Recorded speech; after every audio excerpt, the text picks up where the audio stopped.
Just trying to figure out. I've let Jack be in charge. Oh, it is here, yeah. And yeah, we've been walking around in circles for the first 15 minutes of our thing. We can't even start the trail. 2 long climbs, magnificent city views, a mine, a cave and a border. This hike has got it all. Stay with us right here on Drone and Phone.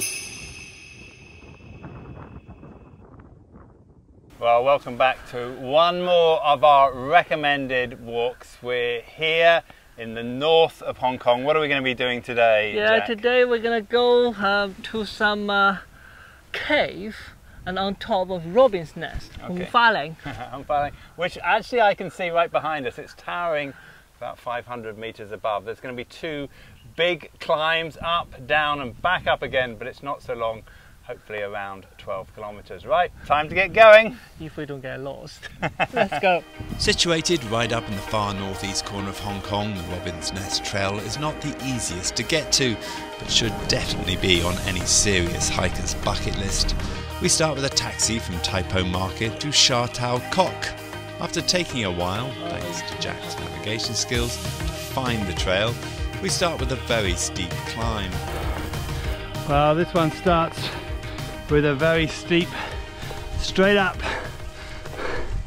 The bulk of the climbing happens very fast after you get onto the main trail, which I think looks like we're hitting something bigger about here.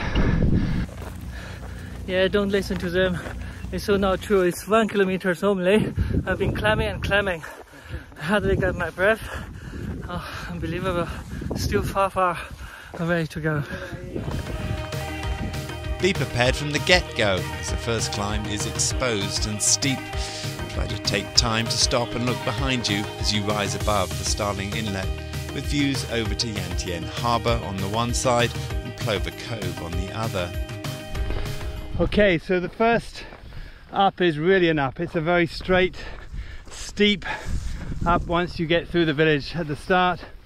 And now we're onto this little bit of a plateau, but as you can see, still a fair way to go. We're about to start the second challenge, the second climb. And then once we get up to that one, we should have done with most of the climbing until we come back to get over this one. So we're going to go up and over here, down the other side, look at some caves, come back up onto this, and then back down to the road. Okay, beautiful day. The second climb is particularly steep, but commands the best views from its peak. That's vertical. All the way up. Once up and recovered from the exertion, the trail takes on a very different form. From here you descend deep into the valley along a ribbon trail that at times is more of a bushwhack than a path. The bush is not very friendly for tall people, right? Once down close to the border fence, you turn left onto a better trail that takes you across the base of the hill towards the lead mines. So we're now approaching the lead mine area. It has been through the forest, so nice and cool, away from the sun, which is good. A little bit tricky at times, quite steep downhill in one area. We got lost a couple of times as well, so keep an eye out for the ribbons. Oops, but it's a nice stroll through the woods. I know it's going to open up a lot after we leave the mine.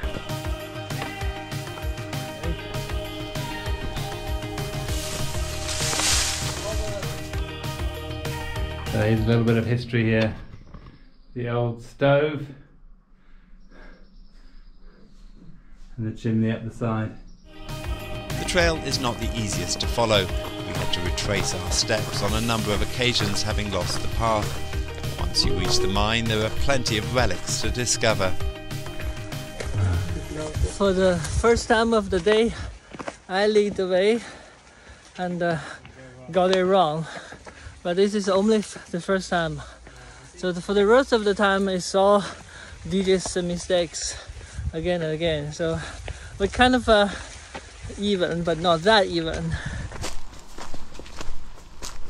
Oh my God. The bridge has broken. Let's get a picture of this. Okay.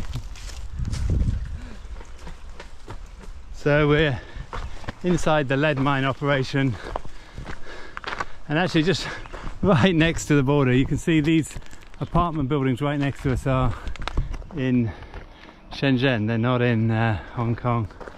But anyway, we're trying to find our way up to the cave, where we hope to get a look at something quite spectacular. To find the cave, you need to climb up through a number of terraces where the mine once was.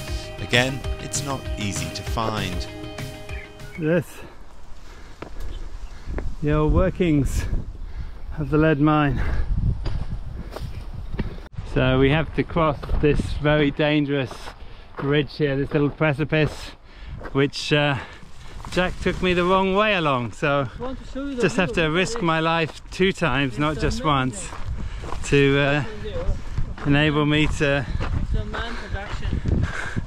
Look at that. Looks just amazing. We timed our walk to take a break at the cave for a rest. The Lin Ma Hung Cave is unusual for Hong Kong, though rather than a natural cave, it was formed as part of the lead mining back at the start of the 20th century. It was abandoned in 1962, but later became a site of special scientific interest, in part because of its large bat population. After lunch we grabbed our selfie, as we had observed a line of people doing likewise while we ate, and then set off looking for a watchtower. So all along this area are watchtowers that look out over the border area. This one is a famous one called the Macintosh one, named after a surgeon, Jack tells me. 7. Huh? Total 7 of them. Once the sightseeing is done, it's time to resume the hard work as we set off back up a hill a little further along than we had come down. This time we're heading on an easier gradient up to the highest peak, Robin's Nest. Okay. So going up this one, this is our last climb up onto Robin's Nest, is a lot less steep than the first climb, which is good news. We're not at the top yet, so it might get steeper, but it's a much wider open trail than we've been on so far, which makes it quite pleasant walking. Right, Jay? It's easy, like a highway. Robin's Nest, or Hung Fa Leng, does not translate directly as Robin's Nest, but as Red Flower Ridge, one of several mistranslations we have come across on Drone and Phone. The peak has magnificent views, with the whole of the Shenzhen skyline waiting for an epic photograph. Coming down is a breeze, as just below the peak is a service road that will deliver you back to the main road, from where you can get a minibus back to Tai Po Market.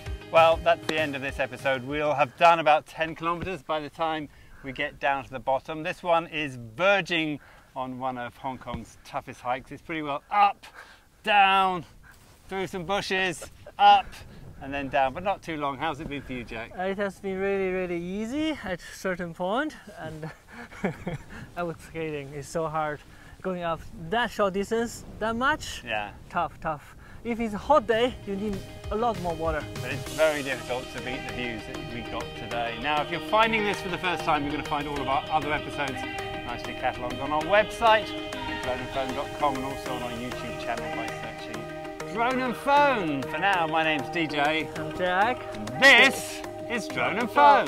Bye-bye. Bye.